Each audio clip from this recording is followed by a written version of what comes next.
Hello, and welcome Hi. to another Frackin' podcast. I'm Joseph. I'm here with my co-hosts. Marty. Van. And you're joining us for the first time. Welcome. Thank you for tuning in again. Otherwise, and thank you so much for joining us. We're so glad to have you back. Today's episode is Fluffy Interlude, and we'll be discussing pets in sci-fi, but also personal pets. Yay! So I'm going to add something to the stage, and we're going to start off rolling into this a little bit different. Nope, I want to do this. This is what I want to do. Yes. Look at that. Little Look at rebel. face. I mean, I look, don't know how you got a cat that looks like your cat's little brother so much. It was really special.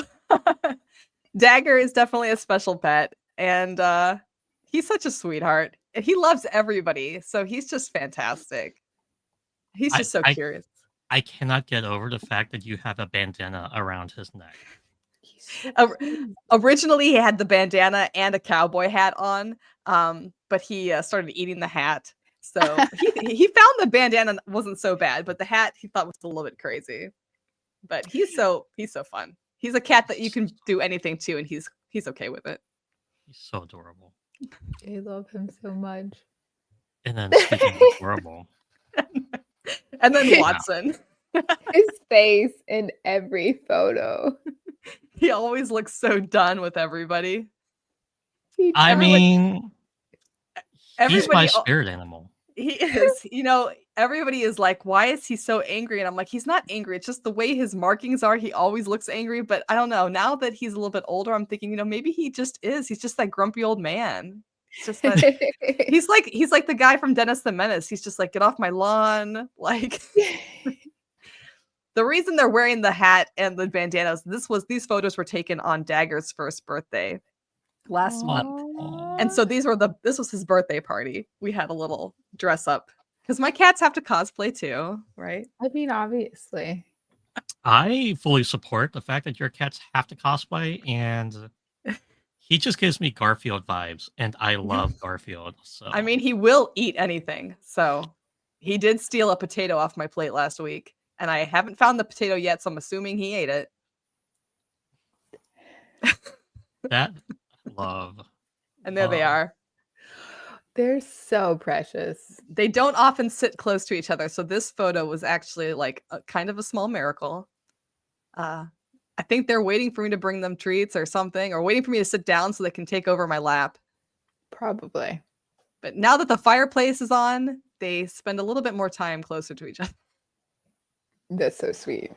I love Like them. I will sit next to you now that there is fire to sit near. Like exactly. It's fine. They do look like brothers, though. Look at this one. This is my sweetheart. Oh, those ears. I love them. Gria Annika. I named her Annika, which is a whole long story. But the summary is I got her, and my sister had named her.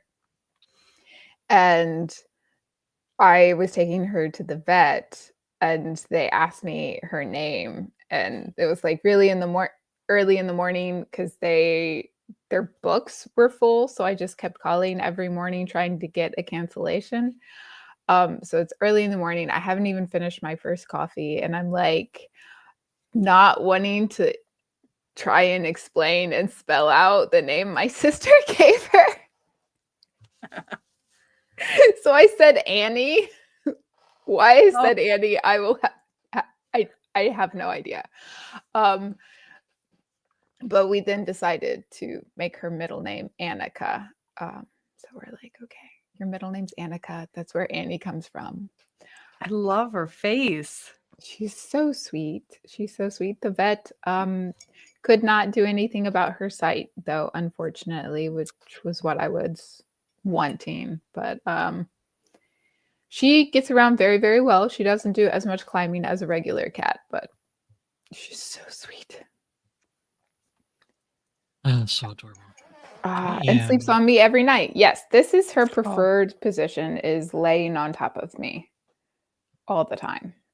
She will chase me around the house and scream at me until I lay down sometimes because she would like a proper nap. I love her. I mean, you have one job, and your job is to be her bed, and that's okay. And this is Saga. Saga is Fluffy. the only purebred dog I have ever owned. I have loved getting rescues, but he's the only purebred dog I've ever owned, and we didn't actually do enough research into Norwegian elk hounds before we got him. Because I probably would have been like, no, this sounds terrible. They're loud like huskies. They're incredibly Oh. hard to train because they're incredibly intelligent, but super like hard-headed. They'll just like, you teach them something and they'll be like, okay, now that I understand it, I will choose whether or not I complete this task. But I he's so, love Saga. I am he's just so gonna say, go ahead. Sorry. You did meet Saga, didn't you? He's so Saga sweet. is just a force of nature, and I love him. I don't think is. I've ever seen a Norwegian elk hound in person. Really? Yeah, I He's don't think so. bigger than average. I have been told he's bigger than average. But they're so sweet.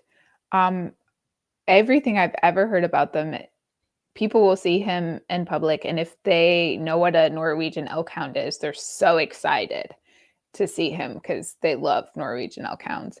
And he barks all the time, but he's not Yeah. angry. He's just talkative. He just talks. So anyone who knows what a Norwegian elk hound is, they're like, yeah, they're all loud all the time. But everyone says they're loud all the time, but they are the sweetest dogs and they will protect any child, regardless if it is their child or somebody else's child. Like they're all good with kids. And it's true, he absolutely adores my kids. He adores every kid he has ever met. He thinks babies are the coolest thing on the planet. He's like, I love these things. And normally he's really, really like, I was concerned with him around babies not paying attention and knocking them over just because we call him a himbo, but he's like so gentle. Highly recommend them as long as you can handle loud. Yeah, I mean, Christina said it best. Saga is the best, and we will not be taking questions on that. And he has definitely got things to say. He's got so much to say. And So much then- to say. Oh, who is this? This is Daisy. She is 9 now. So this is my old puppy. She is the sweetest puppy on the planet. She is my daughter. She has a sensitive stomach, so like a lot of meds she can't have, several foods that she can't have. She can't have wheat. It makes her super itchy and she feels gross. She's got anxiety problems and takes anxiety pills every day. I think Daisy and I are related. Yeah, no, she's my child. like, yes. Or Daisy. I know your struggles well. She's when she decides she likes you, which takes a while, she absolutely loves and adores you. But to get there sometimes is a struggle, and some people never get there. And she actually might nibble on people because she is part herding dog. So she's like, I would like you to like stay where I tell you to stay. So if she's like extra stressed out by people being there that she doesn't know or large crowd, she'll be like, can you guys just like congregate over here and like not near my sheep over here? She's perfect though. She's what a lovely perfect. face. Her puppy dog eyes are like cartoonishly intense. Like it should not be physically possible to be able to pout and look that cute. It should not be possible. It should only happen in cartoons. It's awful.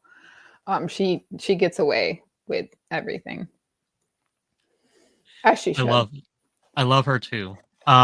Okay, so we brought up those pets because, I mean, They're cute. they're also sci-fi. Like we live in a sci-fi universe. I have just determined that we do live in a sci-fi universe, and it's not the best one, but It's not. definitely not the best one. But they are sci-fi pets. Okay, so I'm going to be completely honest with y'all. This week has been crazy, so I did not rewatch a lot of things I wanted to rewatch. There are actually some on this list that I don't really know, so I'm excited to hear from somebody who does know. Okay. Ooh, I'm curious now. Yeah. Okay, like I've so got we're my- gonna start off with one of my favorite movie franchises ever. Yay! And Mine we're gonna too. start off with Jonesy. So Jonesy. we love Jonesy. Obviously, Jonesy is a cat. We love cats. Jonesy is an orange cat, and Marty has cosplayed using Yes. her orange cat for Jonesy. Yes. Watson makes a good Jonesy because he just like I really feel that if Watson were on the Nostromo, he would just be like, I don't have time for you, alien. I don't have time for you. I don't have time for all of these men on this ship that aren't listening to the woman. Like, who's gonna feed me? Like He has his He's- priorities straight, honestly. he would where's be the like food coming from? he'd be like, who's gonna survive? Because that's the person that has to feed me. And I think, but I Jonesy love knew. Jonesy. Jonesy knew. I think it's great that they put a cat into this movie because to me it just symbolizes like it's kind of like a reflection of Ripley herself. I feel like the fact that the cat and the woman are the only ones to survive this ship. I Yeah, don't know. mean, We get a childless cat lady to start the franchise. I love it. Exactly. look, Sigourney Weaver probably insisted on Jonesy. I'm just gonna say that I have no basis in fact on this, but it feels like something that she would do. I don't have any secret insight into this, but come on, look at this. It's just the perfect shot. They are perfect. I really think he adds a lot to the movie. Also, we get some pretty fun scenes with him. I think it also adds like a level of like it shows her compassion not only for her crew and the people but also for this animal that she's not going to like she's going to go back for this cat regardless of what might happen to her because it's like the captain going down with the ship or something like you're going to do everything you can to help whoever is left and even if it's an animal. So I think it tells us a lot about her character a lot. And I think it also kind of is a foreshadowing to the whole this idea of like a Van brought up like childish cat lady, but this idea of motherhood that kind of follows Ripley throughout the series.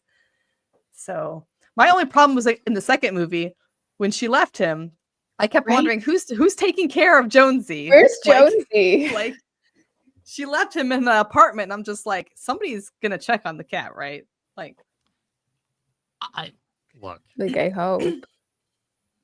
As far as I am concerned, Jonesy like outlives everybody and is perfectly safe and happy, and nobody experiments on Jonesy because nobody could be that cruel. That's just Exactly. the way it is. That's how that works. I agree. Amazing addition to the movie. I think they ended up using 4 different cats for the role. I think you're right because I think there was like the 4 cats they could each do 4 major tricks or something like that,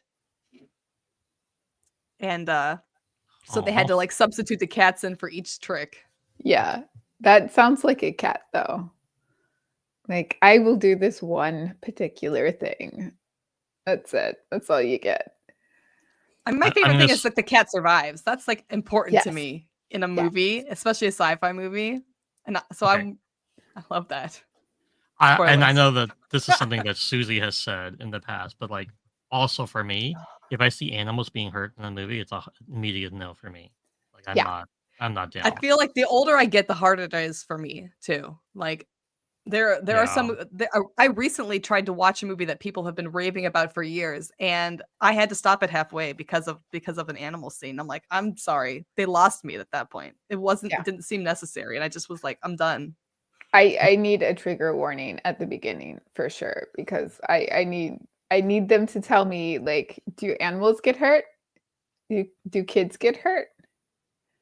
Okay, like adults, humans, I mean, but like, most does the cat live? movies, I need to know. if a lot of the adults in most movies are characters that you want to get hurt, is all I'm gonna say. Like you're Well, like, this is fair. This is fair. that's This is fair. okay. But pets never deserve it, right? Yeah, And like especially not orange cats. No, not Like, orange. I draw the line at orange cats. They're so Like- cute. so kind of going back to like our horror Pet Cemetery, Yeah, like Ooh, is no, one of those did not like it. one of those movies I don't like mainly because of like how it portrays animals. It just I don't like it. It creeps me out.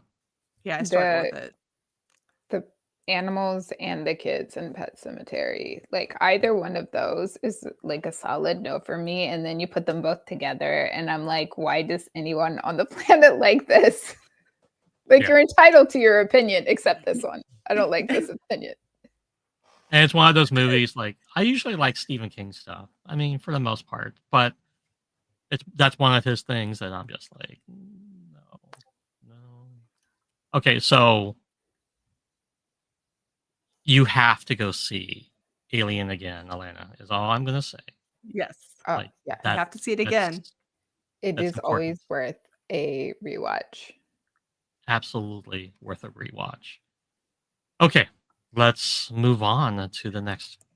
To another Another cat. I mean, it seems like there's a trend here. yes. Orange cats are cute. Orange cats survive. They're survivors. Yes, they're survivors.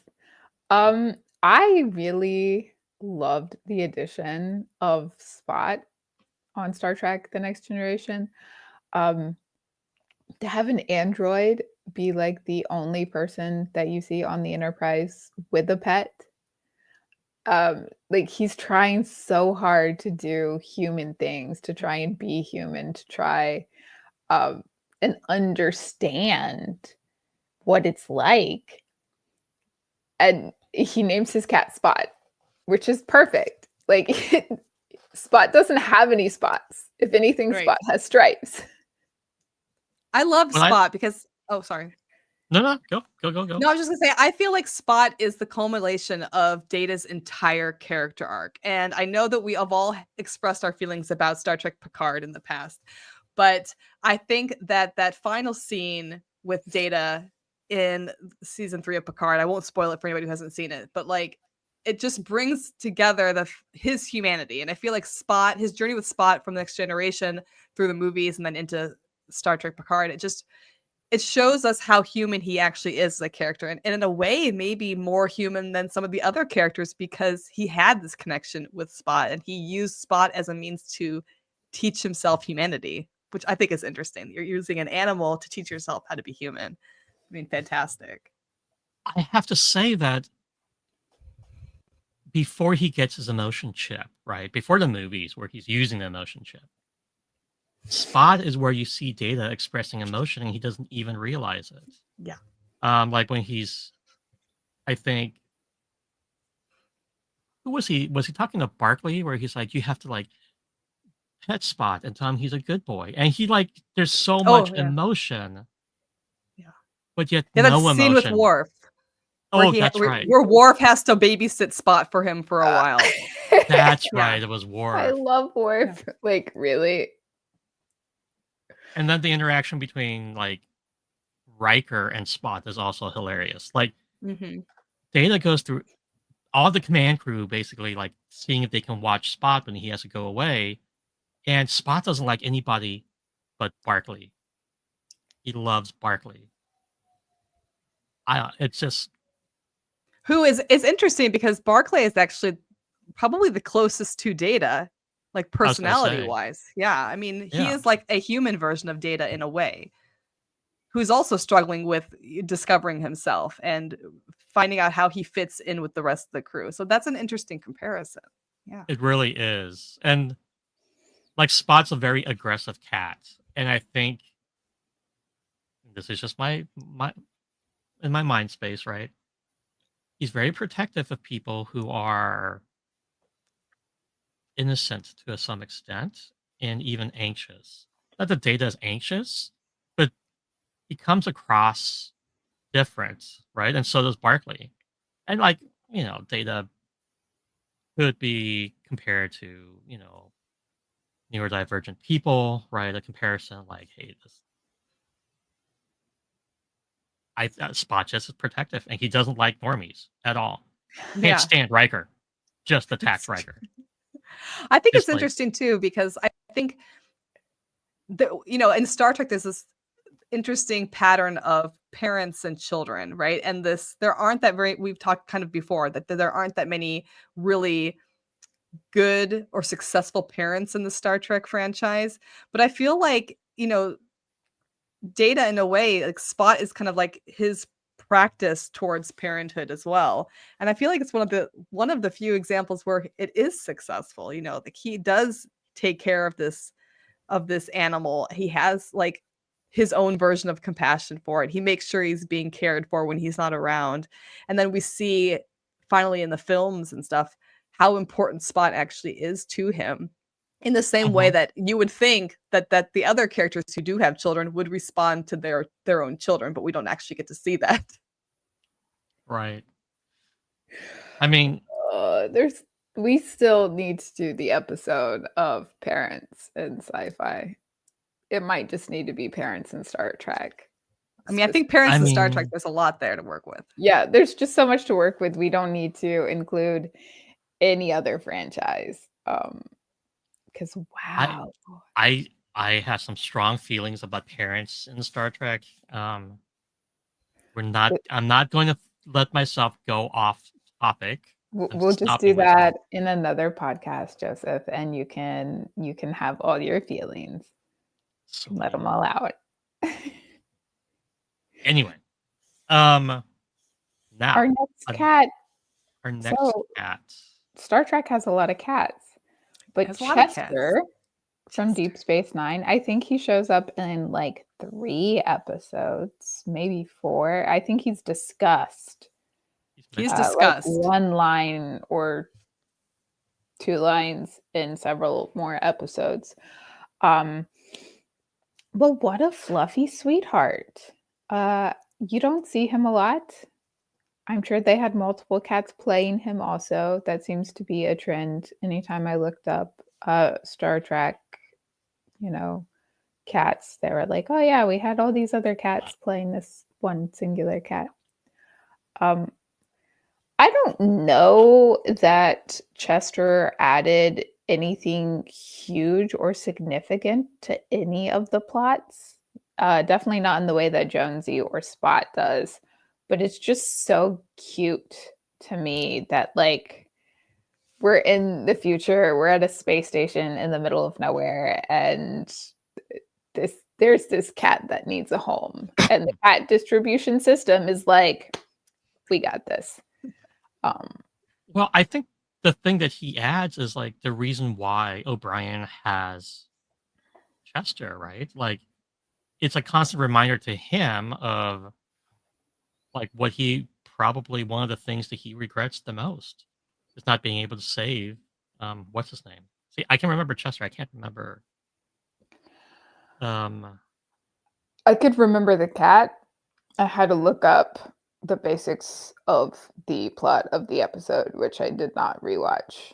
Um, Oh, is this the so episode where he's like undercover? yeah, yeah. Yeah. so And he's so undercover, and the person he's engaging with while Mhm. undercover ends up dying, and he feels guilty. He feels responsible for it. Um, but the thing is, like, here's this like intergalactic gangster, and he's doing all these horrible things, and he's trying to move up in the Orion Syndicate. And the only thing he's most concerned about is like, hey, will you watch Chester for me? Not the fact that he's about to go and die, and he knows he's about to go and die. It's like he's worried about his cat, and he's always worried about the cat. And this, so every time I saw Chester after that, it was just a reminder of that episode. And that's one of the things I loved about Deep Space Nine is that there's this continuity between episodes that you don't necessarily see in a lot of other Trek series. I think you get more of it in Voyager than you do Yeah. in TNG or anything else. But For me, I always thought Chester was important for his daughter, because there were a few episodes where she would bring up Chester, or they would be going someplace and she'd be asking, can Chester come with us? And to me, it felt like them trying to put some normalcy into their lives. They're in this location that is on the brink of war. It's dangerous. And yet he still has a wife and child at home that he has to try and make things normal for.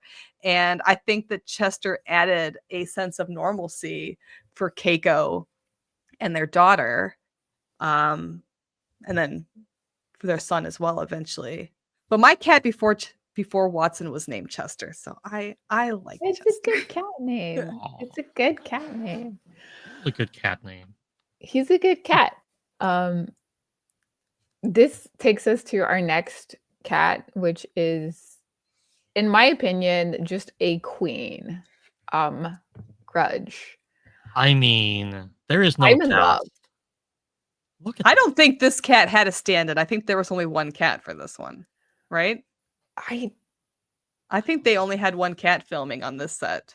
I got distracted looking it up because Book and Grudge are both gorgeous in very different ways. And I'm easily distracted. And I've been super busy. So I have no idea if it was one cat or 30.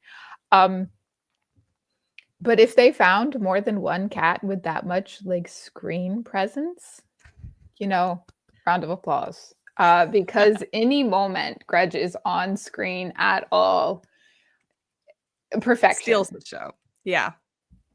Even when she's just like sleeping on a console, she is commanding the entire scene.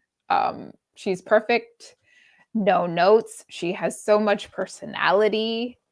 They use her so well because she acts like a cat. And even though Book looks human, he is in fact not human. He's an alien. So this alien adopted a cat, which is a very like human Earth pet.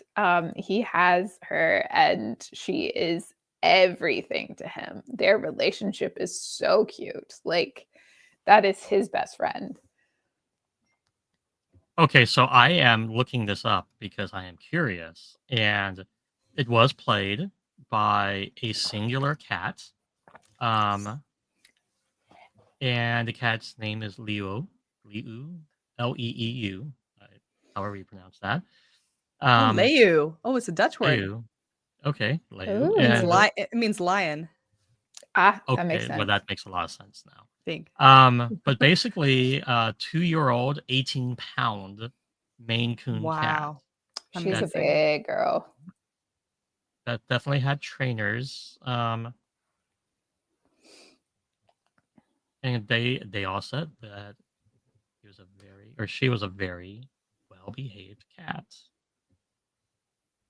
I think it's really interesting, and I don't know if this is I'll have to think about this, if this is a Star Trek thing or something, but to me, whenever I see a character on screen and they have a connection to an animal, that tells me something about that character, right? Because people who are animal people, to me, there's always like a fundamental difference between somebody who is an animal person and somebody who doesn't like animals or doesn't have animals in their lives. And I've always found it interesting that there were so many cat men in Star Trek. Yes. That men who like form this attachment to cats, because cats, like, I feel like they are they can be affectionate, but they're affectionate on their own terms.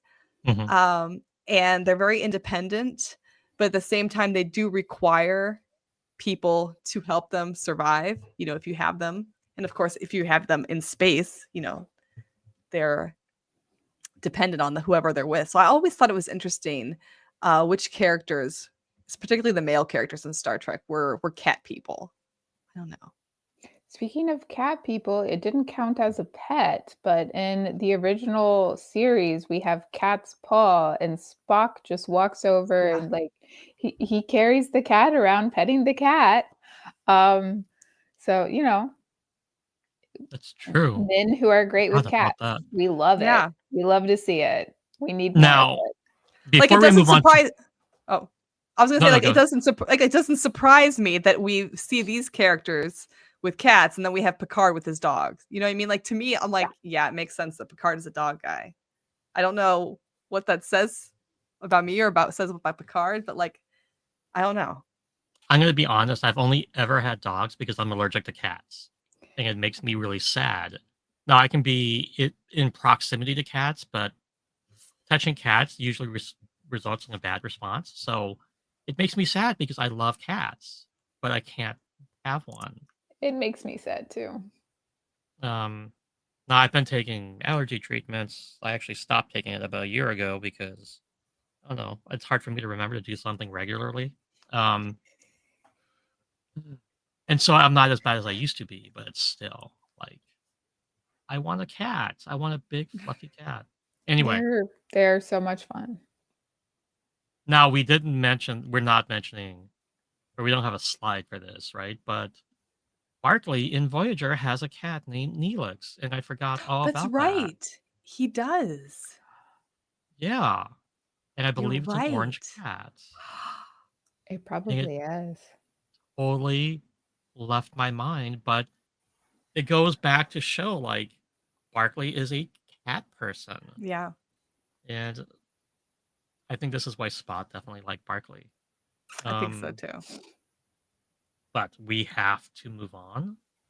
But we don't have to move on. We should move on. We can go ahead and move on I have a lot to to say about the next one. yeah, we can spend some time here. Porthos. First off, Porthos is my favorite character in Enterprise. I will not be taking any notes. Second off, Archer is a terrible pet dad, and I will also not be taking any notes. He's terrible. Yes, I was waiting for the Archer Archer hate. slander is coming. We're gonna talk about him. I'm sorry. no. He's But, such I a mean- bad pet dad. He's not responsible enough to have a dog in space. I Which is feel like hilarious because he's got a whole fucking ship. I would And I'm love to like- see a scene where Archer and Janeway meet, and Janeway was like, "What?" Like, because Janeway deserved to have her dog in space, and she couldn't have her dog in space. She couldn't take Molly with her, and I'm Probably just like, because of Archer. probably because of Archer. I do love Porthos though, and but that episode where he takes Porthos down to the planet where he proves that he's a bad, dog dad. Where that he episode- takes Porthos down to the planet, and Porthos, does his doggy thing against the sacred tree, and then the people of the planet want to have Porthos removed from the world, eternally. I mean, just proof that Archer was not prepared for his mission at all, and that he didn't have any care for his poor dog. Look, The amount of times that poor dog got cheese, like it's not that hard not to give your dog cheese. If your dog can't handle cheese, don't give your dog cheese. I'm so glad that they had the doctor in the series tell him on multiple occasions, don't give your dog cheese. Because but you're right, he still didn't learn. Like did he ever stop giving him cheese? I don't think so. I think so. so I am messing with my camera because I noticed that it was like crooked, and I am. Look, anyway, sorry, I got distracted. by something I do being- love Porthos though. Every episode that Porthos is in Yeah. it's for me it's a gem because I'm just like, yes, Porthos is in this episode. Excellent. And they have that episode where like the Ferengi board and they're like discussing Porthos, like, maybe we could sell him to some like weird exotic pet collector. The other thing I Porthos. liked about Porthos was his effect on T'Pol, because in the beginning, T'Pol is like, she's struggling with first of all, she's struggling with the humans because they already smell to Yeah, her. Right. And then they add Porthos into the mix, and she's just like, but by the third and fourth season, like you see her sitting there petting Porthos, and I'm just Yeah. like, what an interesting like change like in her character and her development, that she has become a little bit more human, and a little bit more attached to this animal than she normally would have been. Yes. Like there are two characters I love without condition on Enterprise: Trip and Porthos. Period. I love mean- Trip? I love Trip? Trip. I Really? love Trip. Oh Look, man. Trip has bad choices Okay. in Friends, but I love Trip otherwise because he's loyal. Like he's super loyal to his friends. He really is. I mean, And he's something. he does I mean- honestly love T'Pol, but he's really bad at being like look. I love seeing the character, understanding that he is bad at being a grown adult and bad at expressing his emotions. I understand that. But yet somehow he still, through his actions, shows affection. I'll give you that. Okay. I'll give you that one. But like Hoshi is so much better, without question. She's Okay, I perfect. love Hoshi. I love Perfect. Hoshi. I love Hoshi. But we're talking about pets, okay? Trip is he's like the ship's pet. Is where I'm going with this. It's not Porthos. Porthos is not the pet of Enterprise. Porthos- It's Trip. Porthos basically ran Enterprise. He Like kept. if Porthos was running Enterprise, they would have fulfilled their mission a lot sooner. I'm going to say is this. The accurate. only reason There they would be did no not all problems, die- Cindy. The only reason they did not all die, right, is because Archer would stop himself from doing something too crazy because Porthos was on the ship. That's it. That's it. I don't think that's true. From a general perspective. I don't right? think that's true. I think that Porthos was so far in the back of his brain anytime he made an important decision that it was not relevant. I'm simply saying that I This feel man is a bad pet. Bad. But, okay, pet, but bad. look, I don't look, care. Can we at least admit that the best decontamination scene is the one that has Porthos in it? Do Yeah, you remember No, that one? That was my favorite. those scenes are totally Where like unnecessary. he's like cleaning Porthos, the T'Pol is cleaning him, and it's just like we're going back. Okay. I love. That was the best. Let me. I have a funny story about Porthos though. Not really about Porthos, but like I recently did a rewatch of Enterprise like a few months back, Okay. and as I was watching it, I realized like I haven't seen a beagle since I moved to the Netherlands, and I kept saying to everybody, I'm like, do you guys have beagles here? Like, do people have beagles here? Like, is that like a thing or something? Or do people just they don't have beagles here? I don't know. I had never seen any, and they're all like, "You're crazy." And I'm like, "What do you mean I'm crazy? Like, everybody has a beagle." I'm like, "Everybody has a beagle." Like, I live across the street from the entrance to a park. Like, I see everybody and their dog every day. I haven't seen a single beagle. I told them. The minute I told them this, I left their house. I'm heading home. I see a beagle. And I have seen a beagle every single day since I finished Enterprise. It's been like 4 months, and I see a beagle every single day. I don't know if I was Marty. just blind. I don't know if I was just Marty, that's I about- love you. that's about the time I got the glasses. Maybe that I kind of I just couldn't see them. I kind of feel like you walk through life like Doc Brown. I kid you not. Like your thing this morning. I was telling Van before he got here. I was like, in my head, there's like water spraying out of your kitchen, and it's like pandemonium, and you're like rushing to the store to get things done, and you're rushing back, and everything's short circuiting, and you're trying to log it. Like, I love you. I mean, You're not far off. And then in my head, I was like, the only way I can fix this problem is by driving to this one store in Germany. I'm just, it's a day. I kind of Oh, feel like, and look, I do this too, right? So like, please understand that I am just speaking about myself as well. I know. If I'm not hyper focused on something, it does not exist in my world, and I don't see it at all. I mean, I'm the same person who's like, can't find the food in the fridge unless it's the shelf that's like right in front of my eyes. Like if it's on the top shelf or if it's in the vegetable drawer, it doesn't exist. It's not in the fridge. It has to be in that middle drawer that I'm looking at.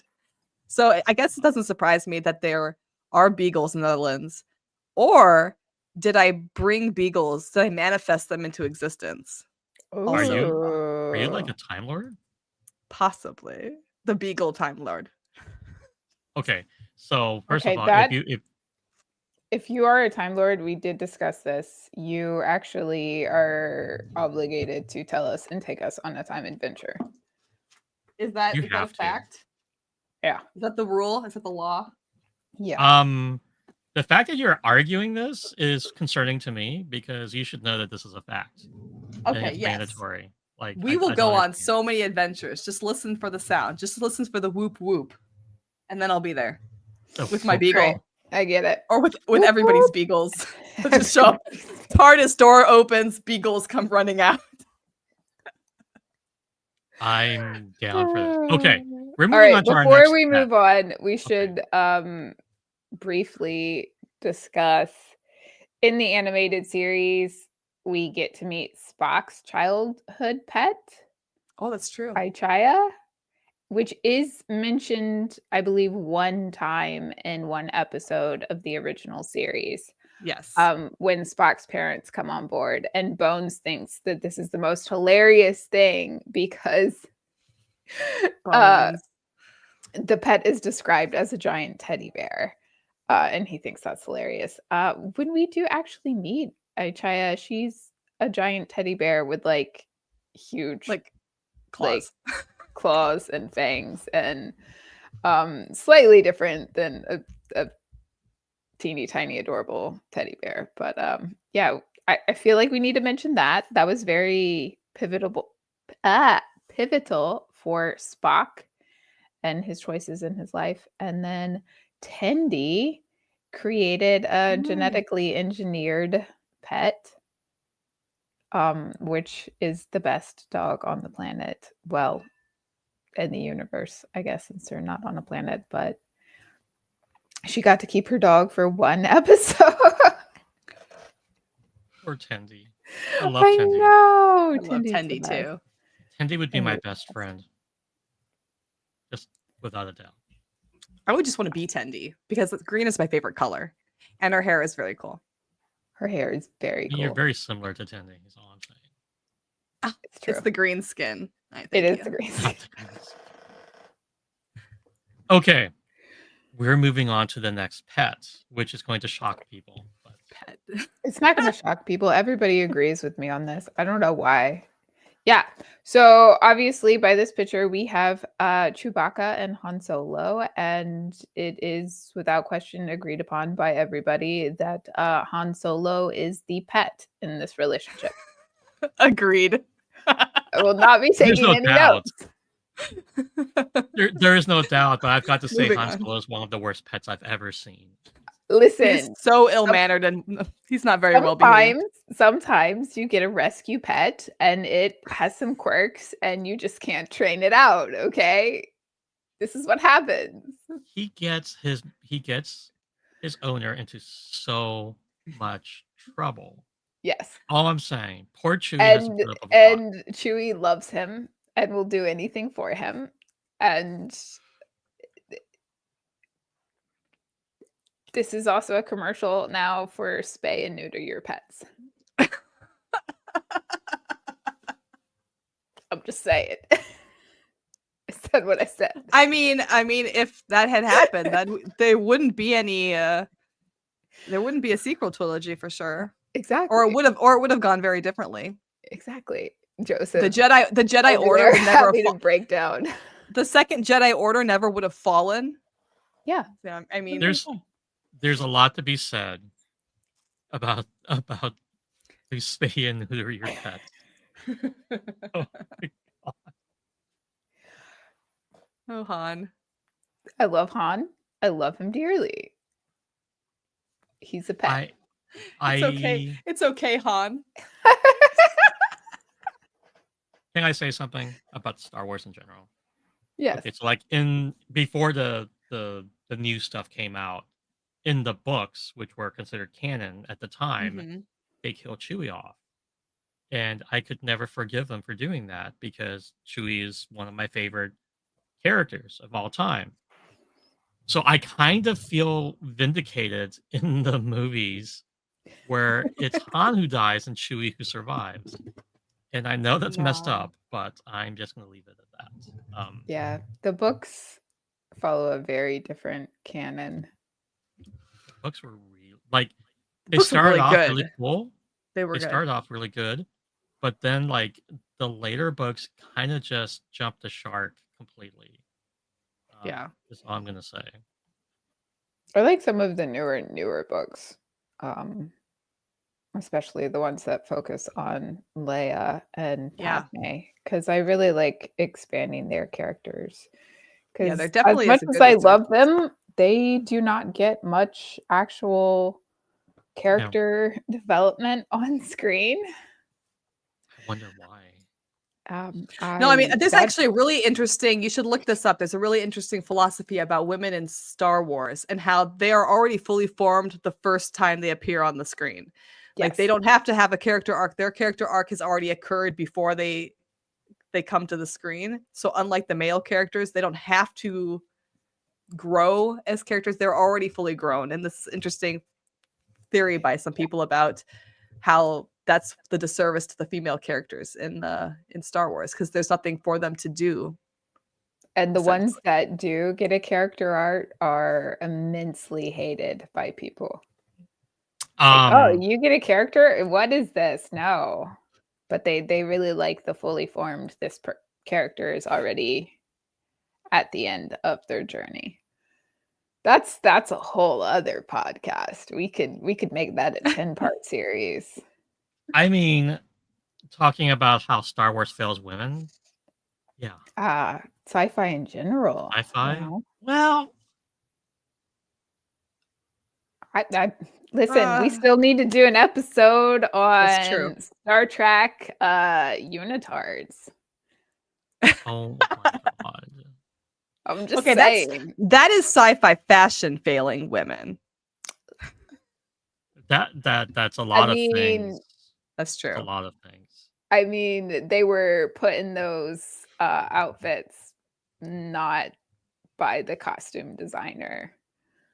Now, technically, yes, the costume designer and the costume team did like get these outfits for them, but I'm just saying that's a whole other episode that I could talk about that for a long time. Like I could talk about that for a long time. Okay. Moving on. Han Solo, definitely the pet. Morph. So did either of you watch Treasure Planet? A long time ago. A long time ago. So long ago. I adore that movie so much.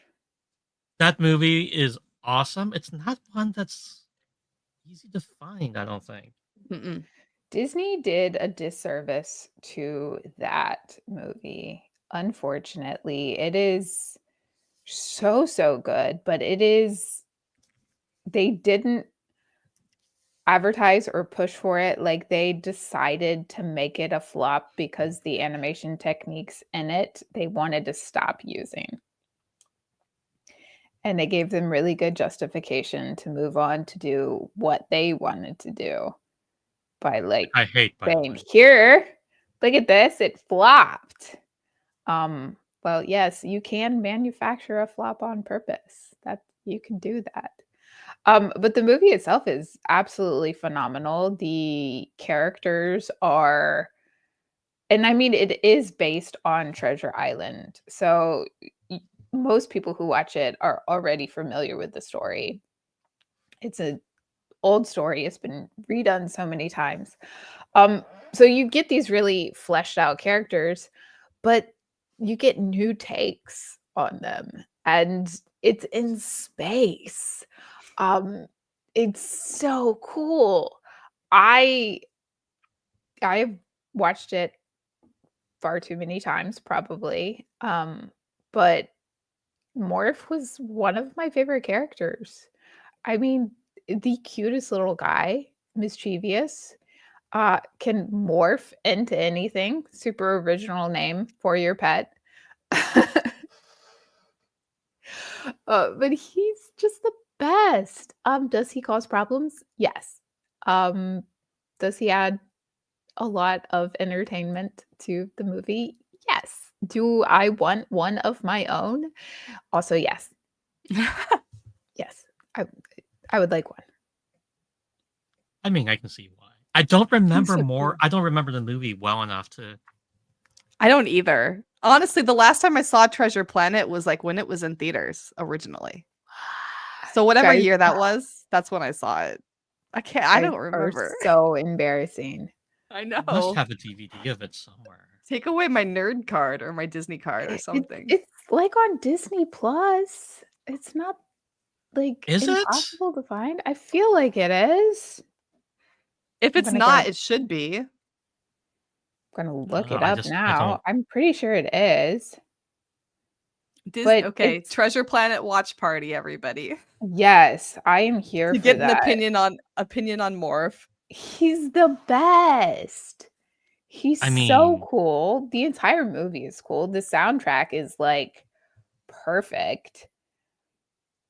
I remember liking the movie. It's just not one of those things that pops up so often. Yeah, And Treasure Planet, made in 2002 on Disney Plus, rated PG. 2002. Yeah. I thought wasn't it that was older long than ago. that. I thought it was older than that. Mhm. Hmm, Just because it's like classic animation and not I guess so. CGI. I just So thought I thought I was younger than when I saw it. Hmm. Captain Amelia, I do remember. I do remember Captain Amelia. she is like a cat. And have you guys seen videos of people who have cosplayed her? Yes. They're so Amazing. incredible. They are So amazing. incredible. we need like just cosplay guests on at some point. That's all I'm saying. We do need guests in general, probably. Yeah, watch party, Treasure Planet. We should have a watch party. We would have so much fun. Okay. So moving on. I still To the am next. disappointed. You guys don't know. We have failed you. Sorry. You, I'm gonna try not to fail you guys hard on these next ones. you're gonna be fine on the last one. We're almost. I think I know this one. This is dog meat, right? This is dog Okay. meat. This is from Fallout 3, which is my favorite Fallout and the one I have definitely played the most hours in. You pick him up and he is the best companion, and it's not impossible for him to die, but it's like really difficult for him to die. So a lot of people who figured out where you had to go and what you had to do to get the dog would immediately like run and do this as soon as they started a new game, because he's just the coolest. Like, you just get a dog. It's amazing. You're in a wasteland, you know, this is post-apocalypse. But you get a cute little dog. He's so cute. He's so wonderful. They've thrown in pets, and I believe all of the Fallout since then. But people like complained about them. So in Fallout 4 specifically, I know you basically like start the game and almost immediately walk straight into the dog in Fallout 4 because they're like, here you go. Because I think it was Fallout New Vegas that came out in between, and you Mhm. did not get the pet immediately, or they didn't have a good pet. I don't remember. I hated that game so much. That's a whole other conversation. But in Fallout 4, you basically like run into the dog immediately. But dog meat from Fallout 3 is by far my absolute favorite. I know Fallout 76 recently got some new pets in it, I believe. It's more of an online game, and I don't play online, so I don't really play it. But uh, yeah, I find it hilarious and adorable that humans are humaning all the time. And by that, I mean they're playing this post apocalyptic game and they're like, I want a pet. I want a dog. And the I mean, dog it makes sense. has It to makes sense live. to me. You need to make this dog immortal. I 'Cause dog mean, meat- yes. If you want me to play the game, yes. Yeah. Yeah. I mean, I've actually never played the game. If my sister is watching, my sister is like I don't know, she wants to be a professional Fallout player or whatever those are. She's really good, and she made her own cosplay. She's incredible. So I know a little bit about it from Woohoo! him, or from her about the dog. But I did see the series, and the dog like had me on edge for the whole series because I didn't know because I'd never played the game. I didn't know what was going to happen to the dog. So every episode, I was just like, oh, this better go well for the dog. This better go well for the dog. I didn't really get attached to any of the characters while watching the show, but like I immediately got attached to the dog because I was like, Me they too. wouldn't dare. They Oh, yeah. wouldn't dare. They would be shredded. You could mess up a lot of things in the show, and you might, like, the fans might forgive you, but like if you mess with the dog, I'm pretty sure that would have been the end of the show. And I'm not saying that to be dramatic. I very honestly, I knew the dog was going to be okay, and he was so cute. He was perfect. He was perfect. My brother is big into video gaming, much like Marty's sister. And so he liked the show, but he definitely felt very similar about dog meat. Yeah. Dog meat's the best. So there's lots of little things in there for him to enjoy. And so for me, because I don't do a lot of gaming like that, watching it, like I got to understand a lot of things he's been talking about because Yeah. my little brother is a lot like me, and he will info dump, and I'll just stare at him, completely confused as he does. I imagine you watching the show was similar to me and my partner watching the show because I have played Fallout and my partner had kind of sort of played a little bit of Fallout 4 like right when it first came out. So I would be freaking out and like info dumping about things while we're trying to watch this show.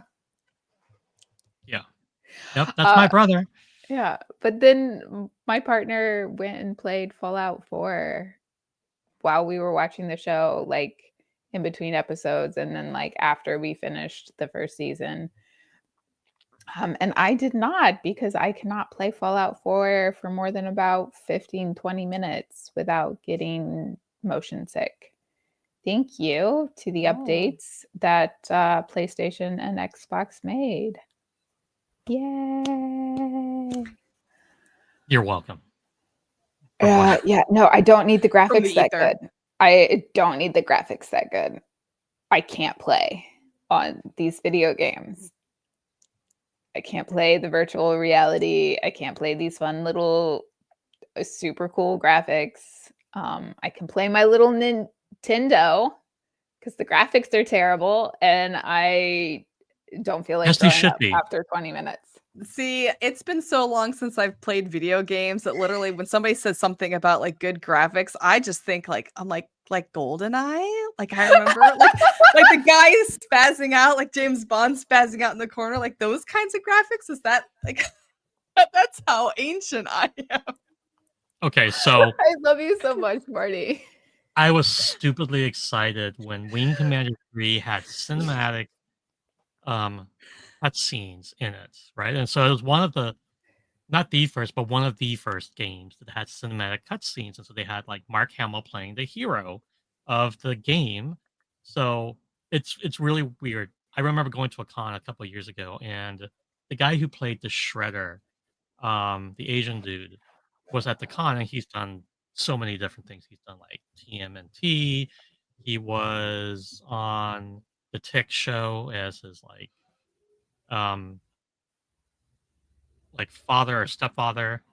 Um and like he's done all this body of work, and I go up to him to get the signature signed, right? And it's from Wing Commander 3 because he was in Wing Commander 3 along with Mark Hamill. And so we're talking, and I was like, "So how was it working with Mark Hamill on Wing Commander?" And he looked at me and he just smiled. He's like, "Not one that I often get, but," and he just went into it. But he appreciated the fact that like I'm deep in the knowledge of the things that he's done in the past, and I love that game series. The reason I work in IT right now, right? And I know I'm going off topic, but the reason I work in IT is because to play that game back in like the 90s, you had to have 8 megabytes of RAM. 8 megabytes of RAM. And I only had 4 megabytes of RAM on the computer that my parents had bought me. And so they didn't have enough money to buy a brand new computer. So I had to learn how to upgrade that computer so I could play this game. But So- wouldn't it be awesome if your story was the reason I got into IT was because of GoldenEye? But the point is, like the graphics, I know. get it because I was I so know. excited about the Yeah. graphics and seeing the movie cutscene. And it makes me sad because I tried to watch like they have that game on like the EA streaming service now. And I tried to like play it, and the cutscenes look horrible because it was Oh, so no. low resolution. And I'm like, oh, I think maybe my New Year's resolution should be to like have resolution on one of my computers that I can actually play a game. Resolution told for you. resolution. I know. I will I'm help you build a I'm computer. saving up the money. I'm saving it up. But then I'll probably just end up playing Star Trek Online and trying to see if I can get pets. I don't even know if you can I get don't even know if pets you on can. Star Trek? I don't This know. isn't important information. I don't know, but if there are, I will get them. I'll just get them all. I'll have an enterprise full of cats. Cats are just running the enterprise. I like playing Skyrim and then just like building a house and adopting kids. Like, fight the dragons? No, thank you. I'm gonna go mushroom picking and then go home and visit my kids. I love it. I mean, that's legit. Okay. Oh, Einstein. Einstein. I love Einstein. He's perfect. Wait, who's So- Einstein? The dog. Are we talking about the person? His So I guess name. so. Well, there's Back- Copernicus and then there's Einstein. Oh, okay. So I Because- thought Einstein was just like the longest lived dog ever. No, he gets the same dog over and over again. He just loves that type of dog. That's his style. That's his dog. Like in the Look, 50s, he's a got time Copernicus. traveler. He's a time I'm- traveling dog who changes I'm his just, name. just saying. Okay, this makes a lot more sense to me now because I forgot this piece of it. I was like, why does Einstein just live for like 90 years? But okay, I like it better when it's just one dog, and then his name changes because people never call their pets by their name. It's I mean, it fine. makes it like. I remember as a kid believing that too, because when you see Copernicus in the older scenes, he's like a puppy. He's like young. So I thought, oh, he hasn't grown up yet. He hasn't become Einstein. And then, like when I was older, I realized, oh, it's two different dogs. Yeah. He just likes that breed. yeah, I was totally confused. It's a little sad when you get a little older and you realize that dogs can't live that long. It's depressing. I was reading up about Einstein a little bit, and he was supposed to be a chimpanzee, which I think was a terrible idea. And I'm glad Yeah. that the studio was like, ew, that's. I don't even think they said it was too expensive. I think they said that I would not have movies gone. with apes in it never did well. Like they're like, oh, this is about our bottom line. Like we want to sell this movie and make money. Clint Wait, Eastwood Planet of is the like, Apes I'm didn't never do gonna Put a well. I'm fluffy shocked. puppy, and instead you can't have a chimpanzee. I mean, I'm glad they picked the puppy, but yeah, me Right? too. I mean, it makes sense. And I like that it's like there's a consistency with Doc Brown. Like, this is the breed he likes. This is the kind of car he likes. Like, you know, like he just is, he's consistent. And even though he's like trying to build and come up with new things, he's very stuck in his ways on the old things he likes. He is. I don't know. He very much is. it's Doc Brown. I mean, But yeah. like a little I- time traveling dog. He's so cute. He's so fluffy. Maybe they were afraid that the time traveling situation with a chimpanzee would be too much like The Fly. Oh, flashbacks in my Right? head just now. Oh, I mean, that was not cool. what could possibly go wrong? What could possibly go wrong? I do remember as a kid seeing the first film for the first time, being a little bit nervous because I was like, "What's going to happen to the dog in the car?" The dog better be okay. Exactly. Oof. I don't understand how Hollywood hasn't picked up on, as long as the pets are okay, we will watch the movie. But there's still movies out there where they do horrible things to pets. I'm like, why? Yeah. Why?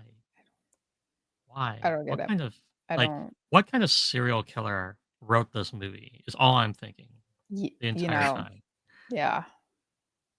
It's And interesting have because you checked their basements? being a writer, like, it's something that we are also warned about, like in books. Like, be careful what you do to pets. Be careful what you do to animals. Careful what type of animal it is, because readers, just like people watching movies, like they will just toss it. They're done. They'll close the book. They'll walk away. So you have to be like willing to accept that you're going to lose a huge readership if you do something to an animal. I feel like this opens the door to something that Van wanted to say about a book, Oh no. isn't it? I didn't do anything to an animal, did I? No. You had a Animals all rant live. you were gonna go on, Van. That does not narrow it down. Wow. That does not narrow it down. Oh my goodness. You said we need to narrow down our list because I need to go on a rant on rabbits. Leave the rabbit out of it. Oh, Yeah, I did. that was a fake rabbit. That was a Okay, toy. first That off- wasn't a real first off, rabbit. Yeah, but I did You're a I had to rabbit? rant to you in person. And this is the first podcast we have recorded since your book got published, Marty. So yes, round of applause. Oh, no. Congratulations. Marty's Thank you. Uh, Thank you. Marty's paperback for Sweet Little Yes. Lies released in the US. So Yep. exciting. And your fourth book, The Man in Room 7, released Yes. not in paperback in the US until Not yet. July. Rude. I know you have Very no rude. control over that, but I feel like No that's control. that's such a weird decision. But Oh, yeah, no. you put a not real Not real. rabbit in it, and it just happened to be a Peter Rabbit with a little blue jacket. And at the end of the book, I understand why you put it in. It makes sense. I understand. Also, how dare you? How dare you? Because I am bawling my eyes out in the No. prologue because my youngest had a little tiny Peter Rabbit with a blue jacket that he took everywhere for months everywhere we went he had this little rabbit. So I was an emotional wreck in the prologue. But yes, congratulations on your fourth book. I was an emotional wreck. Congratulations. I was a wreck. I was driving. I had literally just dropped my kid off at school and was listening to the prologue on my way home from dropping that exact child off at school. It was a bad time. It was a bad time. Well, you are not alone. There was somebody else who reached out to me as well and brought up the rabbit. And I was just, I'll be honest, I actually almost didn't put him in because I was like, do kids even know who Peter Rabbit is anymore? Like, do people still have Peter Rabbit stuffed animals? I didn't know. Like, I remember, I didn't think I had one, but I think my sister had one. So I just kind of pulled that out of my own childhood, and I was just like, maybe people know who this is, maybe not. I don't know. So But you're I not the had only one. I had one growing up. Like well, I don't know if it was a Peter Rabbit stuffed. It was a rabbit stuffed animal that I called Peter because Oh, okay. right. Makes And sense. I'm still not over this. My brother, I was an only child for 7 years, and when my brother turned 3, right, so I was 10. He took my rabbit and never gave it back, and he still has it to this day. And I see him like he has it in the corner somewhere, and I still see him with it, and it still makes me Take it. mad. I want to. I want Take to your rabbit steal my back. Take rabbit it. back. Take it back. Take it Steal back. my rabbit back. Like, you're not taking care of Peter Rabbit properly. I'm going to take it back. Oh, yeah, no. Take it back. Protect him. See, we all have stuffed rabbit trauma. Thank you for writing that into your book. You're welcome. Just for you guys.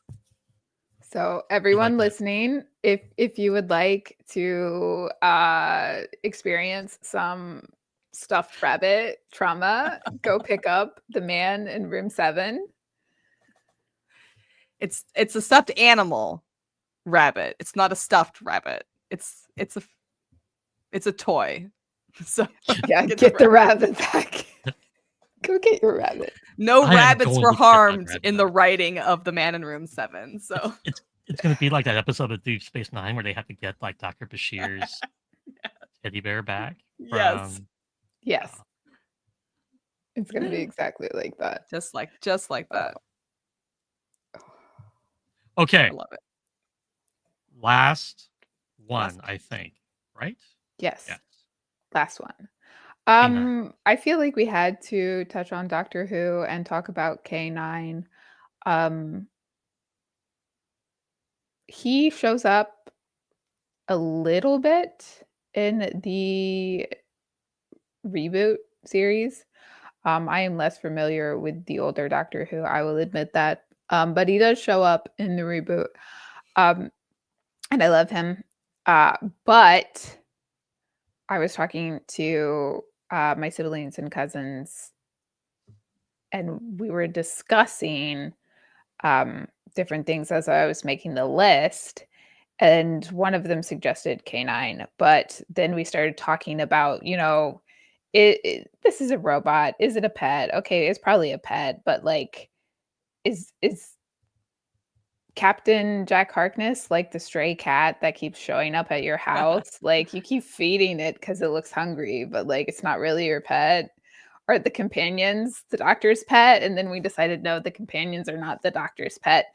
The doctor and the companions are the TARDIS's pet. This is accurate. Because the TARDIS does what the TARDIS does. It never goes where the doctor wants it to go. It just it goes where he's needed. It does go. It does when it becomes a woman in that fantastic episode. It does talk about how she kidnapped him, like she picked him. Like, you didn't steal me. I kidnapped you. So yeah, the doctor is definitely the TARDIS's pet. And I guess your pet can have pets. So K9 is the doctor's pet, and the doctor is the TARDIS's pet.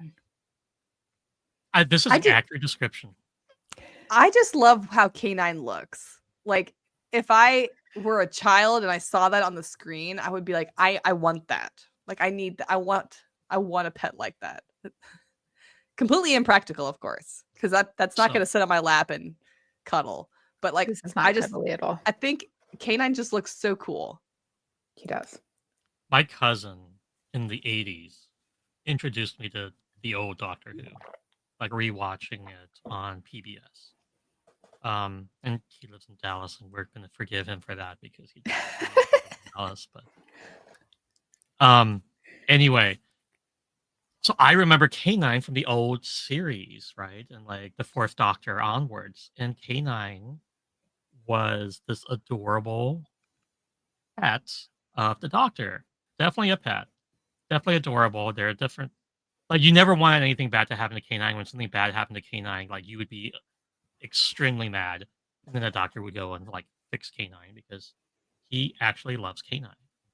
And so when K9 showed up in the new series, I screamed. And my mom just gave me the side eye because, of course. Yeah. But I love K9 so much. And I did want one when I was a kid. I was like, I want that toy. And You should build I one You should. And then send it to me. for your fourth Doctor cosplay. should. This is true. I need to. See, now I need to do that. You, Yeah. you Damn should it, build one Marty. and then trade trade Sorry. with your brother to get your rabbit back. Like, here, I'll give Oh. you this super No, cool just robot. send K9 in to get the rabbit. Yes. I love it. I want to make a K9. You Damn it, should. Marty. It'd See, be a now I fun have to get like project. a Thank plasma you, torch and a Marty. welder. Yeah, but how fun would that be? How did you learn to weld? By making K9.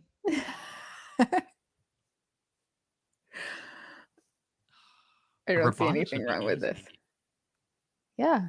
Damn it, And Marty. if you can make it actually move, like on a remote controller or something, you could take it with you to cons This is true. and People put all of the things go you buy inside of crazy. it. Make it like hollow on the inside, so you can put things inside, like your purchases.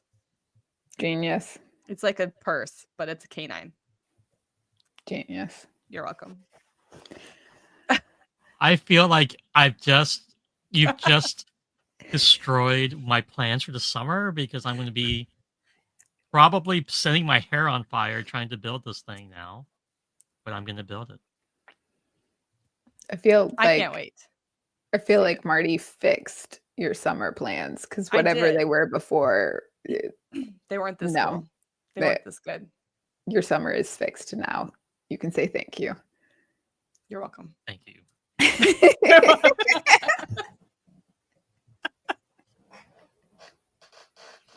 Meanwhile, I'm still working on my bat left, but Yeah, it'll happen eventually. It's fine.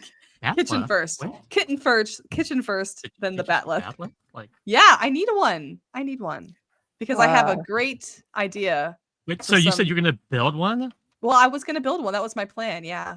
You're going to forge one out of like steel, or Uh, like are we talking about I guess I have to build a forge first. like a scene from Conan where you're I like haven't on the forge and you're like, I Hammer. was assuming foam because I have contemplated making have- a foam one because I can't What? take mine to cons. Oh yeah. See, I haven't gotten that far yet in my thinking, but I just need it because I had this idea for this great series of Klingon exercise workout videos using a bat left. Like jazzercise bat left videos. I had this in my head. It's a dream. It's a dream I've had since lunch. No, I'm just kidding. but like a foam one or a metal one? I'm just curious. I mean, whichever one I can most easily acquire or make first. Doesn't matter, right? I mean, if I'm I get telling some you. if I get some battle scars in the process, it just makes me more legitimate as a batlift jazzercise instructor. Yeah. I love The this spilling idea, of blood is necessary. but also we With honor. like a build video of you at a forge is still a possibility, is what I'm Okay, hearing. there is a forge near me, so it's possible. I'll call them and I'll ask them. You see, you laugh, But man, but Then I need forehead ridges to go to the forge, so it Well, looks yeah. legitimate. Okay, I'm putting it on the list. It's on the list. It's on the list. I feel like if I'm going to make a canine, the least you can do is forge your own batla. All I'm Oh. saying. All right. Challenge accepted. I'm just saying. I think it would Like, be I bought easier mine to off of build a- Amazon like a loser, but you, I got mine at a Renaissance festival, like the nerd I am. okay, look. The Ren Fair is really Well, far I from built me. myself a forge. I'm just kidding. Like you could. Like I've watched videos on this. I have I've been- too, actually. Of course you have, because we're all the same people. Like, That's true. except I'm pretty sure Van is not trying to make a forge in her backyard. Though No, I would make it wonder- in my dad's backyard, obviously. Oh, He's that's got way more space. that's My smart. dad wants one Mhm. anyways. He loves this idea. Hey, Dad, if you've made it this far in the podcast, we need a forge. So He's on all I'm board. I don't even saying, have to ask. He's on board. I started going through the process of finding the materials to build a forge, and it was prohibited by my family Oh, I thought you were going to because say prohibited by the state law or something. I mean, Did probably it you wasn't check? prohibited by law. Like, I didn't check the law. Like, what do I care about the What does law? your I built a HOA forge. say? What's your My HOA say HOA. about a medieval forge in the I have backyard? a Klingon flag flying. I don't think the HOA technically approves of that either. I don't care. Uh, I'm just saying. Well, my family is pretty sure I would kill myself if I built a forge because I you have know, attention issues. I mean, they can be dangerous. I mean, If you can't stand the heat to get your batleth out of the forge, right? I mean, yeah. Marty, what? I want you to build this. It would be much cooler if it was without a metal, but Wouldn't it be hilarious? The film starts with, like, the hammer hitting the metal, sparks are flying. yes, this is how it's going. Klingon songs in the background, like Yes. the beat, the forge. Marty, I feel like you have to do this now. End I of would the have done it. video, Marty holds up a foam one or a cardboard one. I just snap it. Like made of paper mache. We are a feel like little we're bit done. off track, but I like these ideas. Okay. As soon as the kitchen is finished, I'm gonna get my Klingon on. I feel like that's Klingon. fair. Your kitchen is close though, so A few more days. And- Guys. whoa. I mean, if there's a forge our fund, cut. I will contribute to it. Dun dun dun. Stay Okay, tuned. I think we're done. We're way We off are track. technically done. Slightly off topic. I think, Marty, That's it's your fine. turn to outro. It's my turn to do the outro. Now I can't open the thing. I will start by saying thank you to everybody for watching today's episode of Another Frackin' Podcast, episode 10, Fluffy Interlude. We appreciate you for joining us. If you haven't already, hit that subscribe button. Join us again for our next episode. We do not know what it's going to be about, but it's going to be about something fun and exciting, and we hope that you will join us again. Yay! Perfect.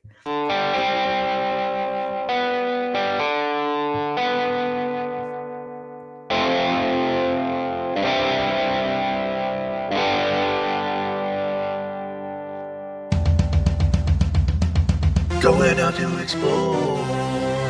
Tune in comes to another frackin' podcast. Time travel, wormholes, and more. Chevron's locked on another frackin' podcast. Debating all the lore. We get signal of another frackin' podcast. Nerdy topics galore. Systems go for another frackin' podcast.